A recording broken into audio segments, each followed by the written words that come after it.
कांग्रेस अध्यक्ष मल्लिकार्जुन खड़गे ने बुधवार को कहा कि प्रधानमंत्री नरेंद्र मोदी हर चुनाव में लोगों से कहते हैं मुझे चुनो। क्या वो प्रधानमंत्री से मुख्यमंत्री बनने जा रहे हैं? वो बताएं कि कहां से चुनाव लड़ेंगे। इस बयान के बाद से सियासत गर्मा गई है। देखिए इस पर रिपोर्ट।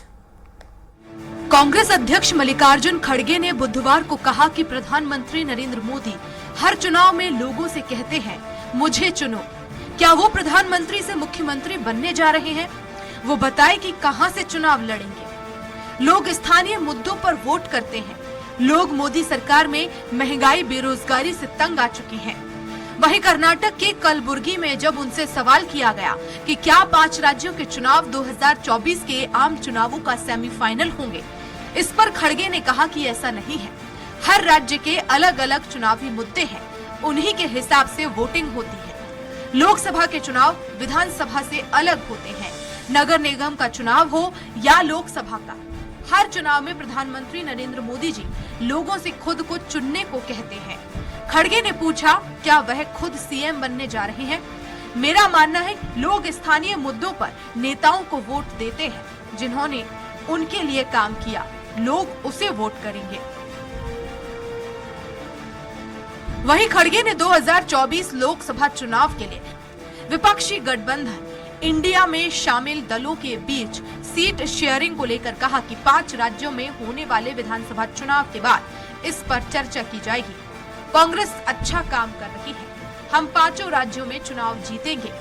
कांग्रेस अध्यक्ष से जब 5 राज्यों में चुनाव पर सवाल किया गया तो उन्होंने कहा मध्य प्रदेश, राजस्थान, छत्तीसगढ़, तेलंगाना और मिजोरम में हम जीतेंगे। खड़गे ने कहा 5 राज्यों में चुनाव का काम अच्छा चल रहा है, हमें पूरा भरोसा है हम 5 राज्यों में जीत हासिल करेंगे। बीजेपी के खिलाफ एंटी इनकम्बेंसी यानी सत्ता विरोधी लहर है।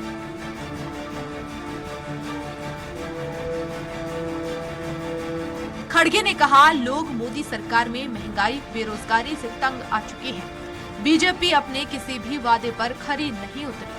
अशोक गहलोत और भूपेश बघेल राजस्थान और छत्तीसगढ़ में अच्छा काम कर रहे हैं, वहां कोई मुद्दा नहीं है। मध्य प्रदेश में शिवराज सिंह चौहान से जनता नाराज है, इसलिए हमें उम्मीद है कि हम सभी 5 राज्यों में अपनी सरकार लाएंगे। कर्नाटक को कांग्रेस का एटीएम बताने के आरोप पर कांग्रेस अध्यक्ष ने कहा कि राज्य में 2-3 महीने पहले हमारी सरकार बनी है। बीजेपी अभी से भ्रष्टाचार के आरोप लगा रही है। ये लोग चुनाव में हमें बदनाम करने की कोशिश कर रहे हैं। इन्हें बोलने से पहले सोचना चाहिए, इससे कुछ भी नहीं होने वाला है।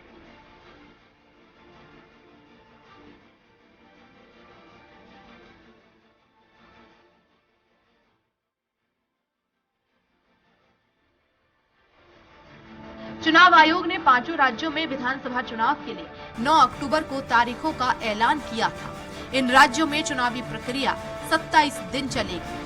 सबसे पहले मिजोरम में 7 नवंबर को मतदान होगा।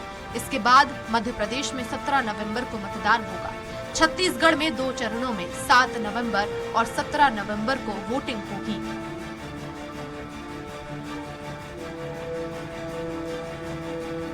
फिर 25 नवंबर को राजस्थान और 30 नवंबर को तेलंगाना में वोट डाले जाएंगे।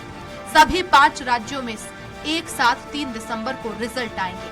मध्य प्रदेश में अभी बीजेपी सत्ता में है, तो राजस्थान और छत्तीसगढ़ में कांग्रेस की सरकार है। तेलंगाना में केसीआर की पार्टी बीआरएस की, तो वहीं मिजोरम में मिजो नेशनल फ्रंट सत्ता में है। मध्य प्रदेश में विधानसभा चुनाव की सीटों को लेकर कांग्रेस और समाजवादी पार्टी के बीच हुई लड़ाई से इंडिया अलायंस को लेकर दलों के बीच चल रही कई गलतफहमियां दूर हो गई हैं। सूत्रों के अनुसार दिसंबर के पहले हफ्ते में इंडिया की समन्वय समिति की बैठक होगी। इसमें गठबंधन के शीर्ष नेताओं की अगली बैठक का फैसला होगा। कांग्रेस अध्यक्ष मल्लिकार्जुन खड़गे ने 22 अक्टूबर को पीएम मोदी को लेटर लिखा। 2 पेज की चिट्ठी में खड़गे ने केंद्र सरकार पर देश की सरकारी मशीनरी का दुरुपयोग करने का आरोप लगाया। उन्होंने लिखा प्रवर्तन निदेशालय, ईडी के अलावा आयकर विभाग और सीबीआई पहले से ही बीजेपी के चुनाव विभाग के रूप में काम कर रही है, लेकिन सरकार के 18 अक्टूबर वाले आदेश ने पूरी सरकारी मशीनरी को ऐसे काम पर लगा दिया है कि जैसे वे सत्तारूढ़ दल के एजेंट हों। Special desk, Swaraj express.